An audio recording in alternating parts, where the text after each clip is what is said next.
Kita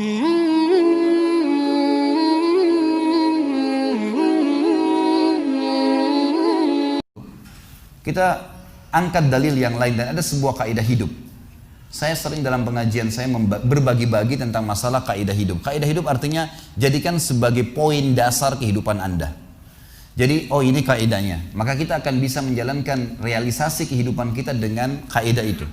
Salah satu kaidah penting dalam kehidupan adalah kalau kita ingin termotivasi mengerjakan semua perintah Allah yang Allah perintahkan wajib atau sunnah, dan kita ingin meninggalkan apapun yang Allah larang haram atau makruh, ada satu kaidah penting. Kata ulama adalah al-wa'ad wal-wa'id. Al-wa'ad itu adalah janji positif Allah di ibadah yang akan kita kerjakan. Kalau antum bertanya, Ustadz bagaimana caranya? Khalid bagaimana caranya? Saya bisa rajin sholat malam. Saya bisa rajin bersedekah. Saya bisa rajin bakti dengan orang tua. Hadir di majelis ilmu. Apa saja perbuatan ibadah yang diperintahkan untuk dikerjakan. Maka jawabannya seperti apa? Saya akan mengatakan coba cari tahu al-wa'ad. Dalam ilmu hadis dikatakan al-wa'ad wal-wa'id. Al-wa'ad ini janji positif Allah di ibadah yang akan kita kerjakan. Kalau bahasa lainnya fadilahnya. Bahasa ceramah fadilah. Jadi sebelum sholat malam, nanti malam teman-teman sekalian, walaupun tidak bunyikan jam beker, insya Allah Anda bisa bangun. Caranya bagaimana? Coba sebelum tidur buka hadis Nabi SAW, 5-6 hadis saja tentang sholat malam. Kita punya hak dalam syariat kita bertanya, mengatakan apa sih saya dapatkan kalau saya sholat malam, kalau saya sholat 5 waktu, kalau saya sedekah, kalau saya haji dan umroh, kalau saya berjihad. Kenapa? Karena Allah memang yang menjanjikan itu. Semua ibadah, semuanya ada janjinya, nggak ada yang tidak ada. Bahasa ceramahnya fadilah. Ini kata kunci luar biasa nih. Jadi sebelum tidur coba baca 5 hadis. Oh ternyata ada hadis yang berbunyi ya, kalau tertinggal sepertiga malam Allah Azza wa Jalla mendatangi rumah kita di bumi ini.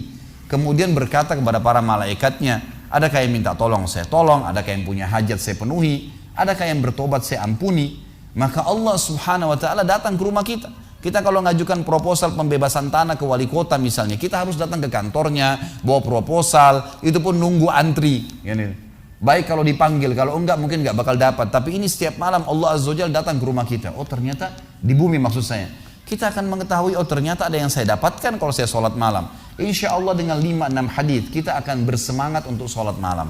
Oh, ingin haji, ingin sholat Jumat, ingin sedekah, baca semua janji Allah di ibadah itu. Kita akan tahu ya apa yang kita dapatkan, maka akan termotivasi kita untuk mengerjakannya. Sisi yang lain, kalau Anda bertanya kepada saya suka berdusta, riba, masih zina, masih banyak dosa yang saya kerjakan, bagaimana caranya meninggalkannya? Maka saya mengatakan cari tahu al-wa'id.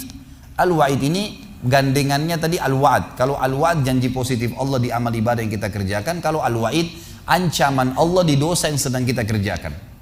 Coba baca 5-6 hadis saja, orang riba itu diapain sih? Oh ternyata ada hadis Nabi SAW yang berbunyi 1 dirham riba lebih berat daripada 36 kali berzina. 1 dirham riba kata Nabi SAW lebih berat daripada berzina dengan ibu sendiri.